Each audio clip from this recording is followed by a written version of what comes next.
saying, how about them Cowboys? When you go into this game, you make sure that you are the baddest defender on that field. You make sure that he cannot outplay you. If he hits your quarterback once, you hit his quarterback twice. That's what you do. Dak. Come on, Dak. All this noise all year. After the kind of season you have put up, you put the number one offense on the field. But you're also number one in interceptions, buddy. We got away with it all year long. You can't have it here, buddy. We need the good Dak playing and that bad Dak, that Clark Kent Dak. You leave him on the bench sitting down. Welcome to Cowboys Unfiltered. I'm here with your host, Bailey Fletcher, Mike Fletcher. We're here to do this thing. It's our first podcast. And take it away, Mike. All right.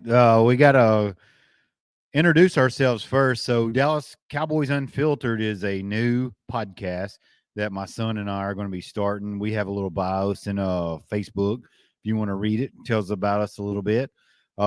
We are Cowboys fans. I've been Cowboys fans since 83, 84.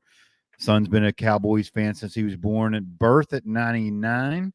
Haven't been the luxury for him that it was for me. I seen the Cowboys through the 90s, which is what I consider the greatest teams ever in football, in the NFL. I think I would put that team against anybody. Got a lot of friends that are Cowboys fans, got a lot of foes that are Cowboys fans, and we just wanted to put this together to give our perspective on the Dallas Cowboys. We all have our own opinion. We think we've got our own opinion. We're going to give it to you. We absolutely honor anybody else's opinion. If you want to share, post, or whatever you want to do, we are here for you. It's Dallas Cowboys Unfiltered, which means whatever you say goes. We got you. So we're going to talk about the Carolina Panthers and the Dallas Cowboys this week. Dallas goes to Carolina to play the Panthers. Dallas has a 2-3 road record. They're undefeated at home. This could be another Arizona Cardinal game, or it could not be. The Cowboys on paper are dominant. They look like they should blow this team out. It's not always like that in the NFL because it's any given Sunday. And every time we crown a champion this year, it seems like they lose. The San Francisco 49ers beat us 42-10 3 weeks ago, and then they lost 3 weeks in a row. They come out this week and they blow the Jaguars out. You never know what's going to happen. So with that, I'll give it to Bailey. Your perspective on Carolina, the Panthers defense is ranked 7th, and the Cowboys offense is ranked 4th. So that's probably the closest numbers we can get to for this game, 7th and 4th. How does the Cowboys beat the Panthers? I think it's going to be a good matchup for Dak. I don't think we've seen him, not that it's his fault, but I don't think we've seen him play great against a great defense, other than, the Eagles is the exception. We watched him play against the 49ers defense. We've seen how that went. We've watched him play against the Giants twice, busted them up. But at the beginning of the season, I think we've seen Mike McCarthy told us he's going to be a run-first team, run-heavy team, and he's going to let the defense do the work. And once we got punched in the mouth by the 49ers, we've seen him start changing up his play calling. We've seen 5 wide, which we didn't see in any of those first games. We've seen a shotgun set with 2 running backs. We didn't see any of that in the first games. So I think it's going to be a good test for us and how we're rolling now. We've been rolling since the 49ers. We may have lost that Eagles game, but we had every chance to win it. And we had great play on both sides of the ball, which is what we've been lacking. I feel like over the last couple of games, the 2 Giants games are the exceptions to that. Other than those, it's either been the offense or the defense. And I think we're seeing them put it together. It's about the time to start putting it together. And I think this is a good time to put it together. Take it away. So the Cowboys, their offense was ranked 4th and the Panthers defense was 7th, but the Cowboys defense is ranked 3rd and the Panthers offense is ranked 30th. How is this going to work? I think it better be pick off city. I mean, we better see Deron Bland picking it off, Stephon Gilmore, Jordan Lewis, everybody be better picking it off.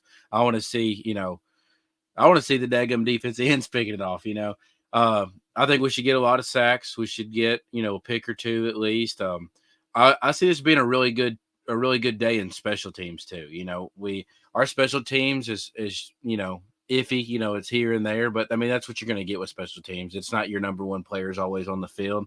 I think this is this should be another blowout like the Giants and show that we're for real. We're ready to show that we're the deal. We're playoff contenders. We're maybe division contenders, for the shootout, the division championship, and that we can make it to a Super Bowl. I haven't lost hope yet. There's been a couple of times that I've thought I've lost hope, but I'm still on the train for now.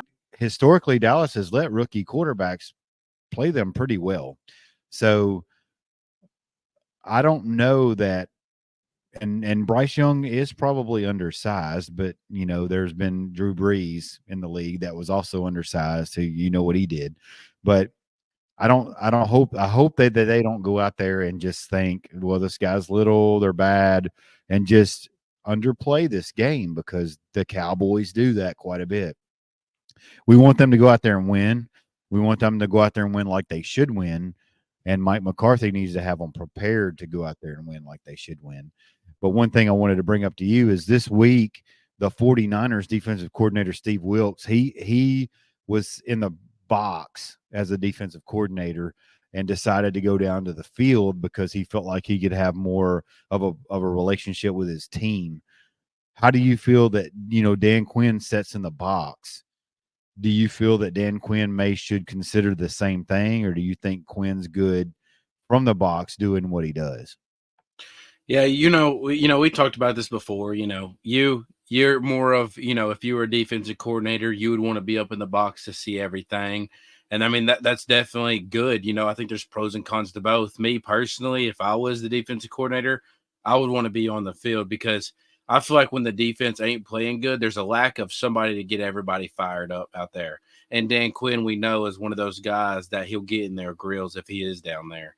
And Mike McCarthy's definitely not going to do it. He's not the type to do things like that. He's too involved in what's going on in the game to be that way. So, I mean, I think either way, I mean, what they're doing now is obviously working. We're 6-3. Last year, we had a really good year. It seems to be working. You can catch things up there that you don't catch on the field. And I think it's coach's choice. What do you think's best for your team? And Dan Quinn thinks it's best he's up in the box. So maybe that's where he should stay. And if things, start going downhill, maybe he should jump on the field like the 49ers coach did. I think it's all depends on the way who you trust, because you have to trust somebody on the field to get the players fired up, or you have to trust somebody in the box that's going to see what they think you see.